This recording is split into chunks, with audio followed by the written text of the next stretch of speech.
Greetings to those who watch below. To start this video, I want to do the shoutouts for those who dwell below. They are Lisa Watts, Lefty Kim and Ghost City Shelton. Thank you guys so much for becoming those who dwell below. If you would like to yourselves, make sure to check out the link in the description of this video. Now, whether you call them spirit boards, talking boards, or just plain old Ouija boards, there is something about these communication devices that can lead to some truly creepy tales. More Than Just a Shadow Man by Alvara Jane. I guess I should start with some introductions. You can call me Ali, although that's not my real name. I'm an empath and I've had a lot of supernatural experiences, some of which I don't understand. So this all started around 2013. At first I wasn't concerned because I'm very used to seeing shadow people, and that's all it looked like. Every night, as soon as I got in bed, it was there, standing in my doorway, watching me. It stood around 6 feet tall, and was darker than the darkness itself, if that makes sense. He didn't have a face, at least as far as I could tell, but somehow his expression felt angry. He didn't move much, except for occasionally stepping forward or back, and I may have been imagining things, but it looked like he was breathing. It made me uncomfortable, so I tried closing the door, even though it gets extremely hot in my room with the door closed. But when I turned around, he had moved across the room to stand in the corner by my closet, so I gave up and let him be. This went on for about a year, when I noticed things starting to change. For one thing, he moved more. A lot more. He would stand at his usual post for a while, and then he would walk closer, until he was at the foot of my bed. Sometimes he would even put his hands on my bed, which, needless to say, nearly made me jump out of the bed. I would roll over to avoid looking at him, and he would immediately run across the room and stand by the closet. Another thing that changed was this intense feeling of dread. It felt as if I were a mouse and he was a cat playing with his food. I couldn't sleep. It got to the point where I was paranoid during the day, whether that was caused by him or the lack of sleep, I'm not sure. It was driving me crazy, and I wanted to know why. So I called my best friend over for a sleepover and made a Ouija board. Yes, I know. I would be the first person to die in a horror movie. We decided to use her necklace as a planchette. No, this necklace was heavy and flat, so there's no way for it to roll or lift up on its own. And we both held onto the end of the chain, leaving enough slack so as not to accidentally move it ourselves. After 10 or maybe 15 minutes of asking questions and nothing happening, I began to think maybe I was just being stupid, and it really was just another shadow person. We gave up after another 5 minutes and let go of the chain. Not a minute after, it began to fall off the stool we had placed the board on, but instead of hitting the ground, it slid itself back onto the board and began to spin. After what felt like hours of stunned silence, I couldn't think of anything else to say but a joking, "Probably just the wind?" Anne wouldn't pick it up again after that, but I was determined to get an explanation from this thing if it killed me. It refused to speak coherently with the Ouija board, only saying a few random words like hex, stew and toenail. Trying to think of ways those words could be put together in a sentence may just be more disturbing than the actual experience. But anyway, since I couldn't get it to work with the Ouija board, even when I put my hand on the pendant instead of the chain, I decided to try something like automatic writing instead. I turned off autocorrect and put the board over the keyboard of my computer, making 1 yes and equals no. Then I closed my eyes, tied the chain around my hands without the pendant, and asked what he wanted. Whichever way I felt the end of the chain swing, I followed and typed a letter. Anne was watching curiously from the other side of the room, but not daring to come closer. When I opened my eyes, however, she asked what had been typed, and I told her it would be better if she read it herself, mostly because I didn't want to read it out loud. It flirted with her, calling her words I'd rather not repeat. It used her name. Angry, I asked what it wanted from me. It responded by cussing me out and telling me to give the board to Anne. I compromised by asking her to read while I typed. I again closed my eyes and started typing, but promptly opened them when I heard my friend gasp. I read what was said, and my mouth fell open. It had threatened to decapitate her crush with a rusty fork. We hadn't talked about him once since she'd been over, nor had his name ever been typed on that computer. Now thoroughly disturbed, I decided to ask one more question before saying goodbye. What is your name? He answered immediately, Griffin Goodbedive. This answer was dripping with so much sarcasm I could feel it. Griffin was the name of an imaginary foe I had made up when I was little. He was a cartoonish 1-foot-tall hunter that I would pretend had captured my stuffed animals and have my other toys rescue. But I decided not to push any further and said goodbye. Strange things happened for the next couple of days, but he no longer stood by my bed at night. Anne said she saw a skull in the mirror that night when she went to bed. I looked and did see a faint glowing spot, but not the skull. The next day after she left, a different necklace flew off my dresser and nearly hit me in the head, and my closet door slammed on my leg. I finally learned a few cleansing rituals and used them. I even did an exorcism, for good measure. I haven't really had any problems with him since, but the question still stands. Who or what was he? Was he a demon or a poltergeist? Ouija Board Gone Wrong by Slewis88. Myself and 2 friends decided to play with a Ouija board. The first time we played with it, it claimed to be my great-great-aunt, whom I had never met, but was told she supposedly killed 3 of her 4 husbands. After we had been talking to it for hours, and finally tricked it into answering a question wrong, it went crazy, cussing all of us. We put the board away, but then smelt something burning. I could only smell it in the room we played with the board in. We threw the board out, and the smell went away. But whatever it was, didn't leave me alone for years. It would go away sometimes for months, but eventually come back. I think it's gone now.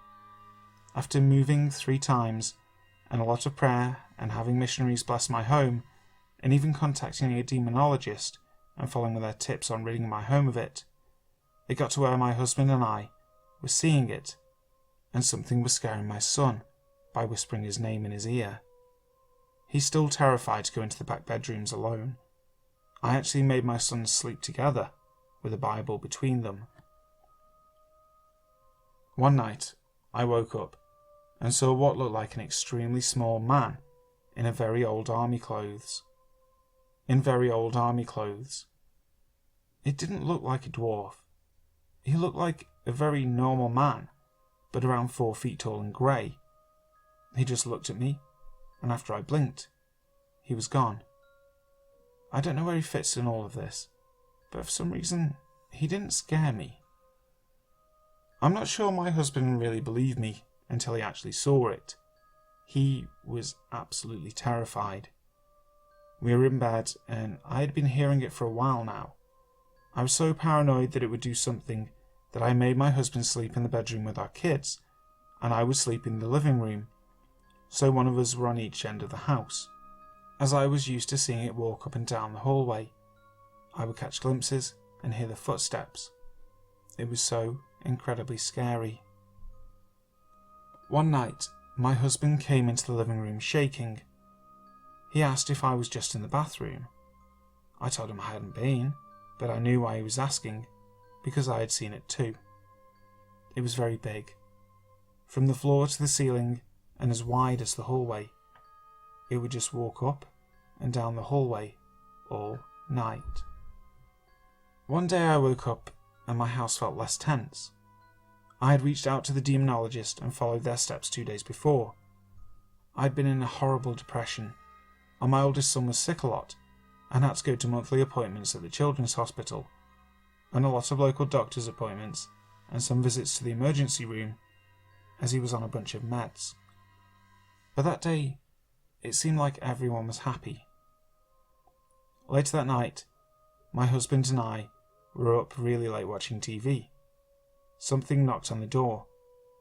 I yelled at my husband when he went to get up to answer the door and told him nothing was there and to sit back down. I had a horrible feeling and I knew it was that thing. A couple of minutes later, we heard something hit my door. We both went to the windows that give you a clear view of our entire porch, and sure enough, nothing was there. Only a broom that was on one side of the porch when we came in for the night, that was now on the floor in front of the door. The knocking happened for 3 nights. I think it was trying to get us to let it back in. Because of everything we went through, I strongly urge people to think twice before playing with a board. It's not a game. What 3 teenage girls thought was a creepy game turned out to haunt me for 8 years. I'll always be paranoid now, always wondering if I've done something to invite it back, and wondering what it will do next. Once you have some huge black shadow-looking thing, at least 7 feet tall and 3 feet wide, walking around your house at night, and it's messing with your family, it's tough to relax afterwards. Strange Growling Sound by Hokustar. I have to first say that growing up, I was not brought up with religion or spiritualism.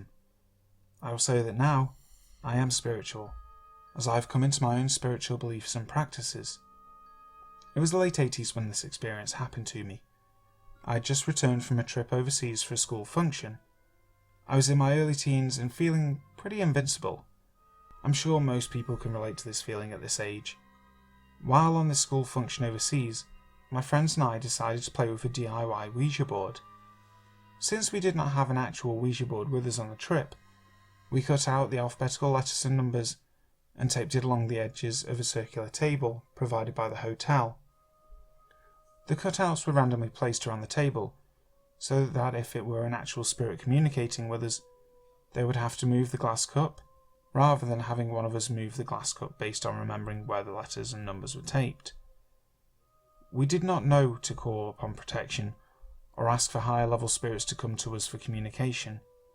We called for a spirit to come and communicate with us using the board. That being said, we communicated with a lower level spirit that moved the glass cup to the correct letters to spell out messages. I would describe this spirit as nasty, as it cursed, swore at us, and told us that we were going to die repeatedly. After we were done, I didn't think too much of the experience and thought it was amusing. Looking back at the experience now, I would say that we attracted that type of spirit, as our energy most likely matched its energy. As above, so below. Going back to my experience, I just returned home from the airport and was in bed as I had jet lag. The time was early morning, around 10 or 11 a.m. I recall that I woke up from my sleep for some strange reason. I believe I was in that state where you're both awake and asleep at the same time. To me, I call this my dead state, as it feels like I am dead, devoid of energy, but still conscious. My eyes were still closed, and I could hear my father outside cutting the yard with the weed whacker. I remember that I wanted to go back to sleep since I was still tired, but the weed whacker was inhibiting me. While laying in bed still with my eyes closed, I then heard this really strange sound. It was a deep, growling sound. It didn't sound like any animal that I could recognise. It sounded unearthly. This growl started soft, then became louder and louder, as if it was coming closer to me. The closest to this growling sound that I can relate to is from the movie Ghost. At the end of the film, the villain Carl dies, and his spirit is dragged away by growling black spirits. The growling sound made by these spirits is 90% similar to the sound that I heard while I was sleeping. Note that the movie Ghost was released in 1990, and this experience happened to me 2 years before the release of the film.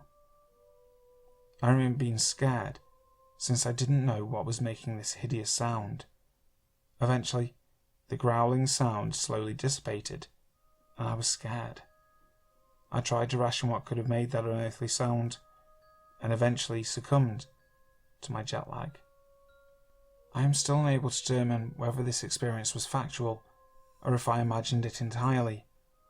I have had other encounters with the unseen variety, but not the same experience as this growling sound. Do I miss it being here? No. By Marymom. I always felt something unsettling in the 110-year-old house I moved into with my husband and babies in 1991, especially in the basement, which has crumbly field stone walls, low unfinished ceilings, and is creepy even when sunlight is shining through the small windows. I always felt watched in that basement, felt hostility coming at me. My arm hair stood on end, and I usually rushed up the stairs, because I felt as if I was being pushed or pursued. I could only do laundry down there during the day. There were also cold spots in the rooms closest to the basement door. My husband laughed at me, so I never mentioned it to anyone else. We divorced 4 years later, and a year after, my new boyfriend actually brought up to me that he felt something, and also heard the whooshing sound that only I had been hearing, around 1 a.m, about 4 or 5 times a week. By then, my kids weren't babies anymore, and they also avoided the basement. After we got married, we had the electric service upgraded. My husband did most of it, but we hired an electrician to tie everything into the new breaker box in the basement. We were all out of town and had given the electrician a key. He was doing the work after his regular job in early evening with a battery-operated floodlight. When we returned from our trip, the work wasn't done, but the electrician's tools and floodlight were all near the breaker box. The key was left on the table by the front door.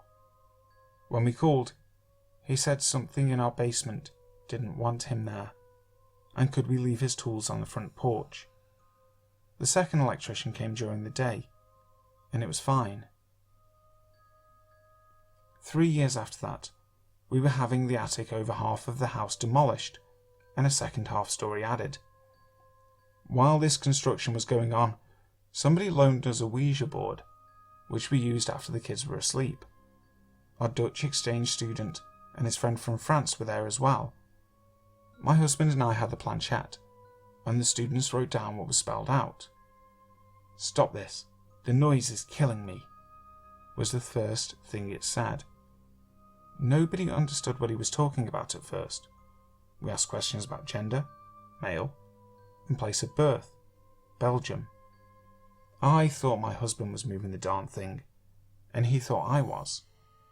But then, the Dutch student started asking questions in his own language, because in Belgium, they speak either Dutch or French.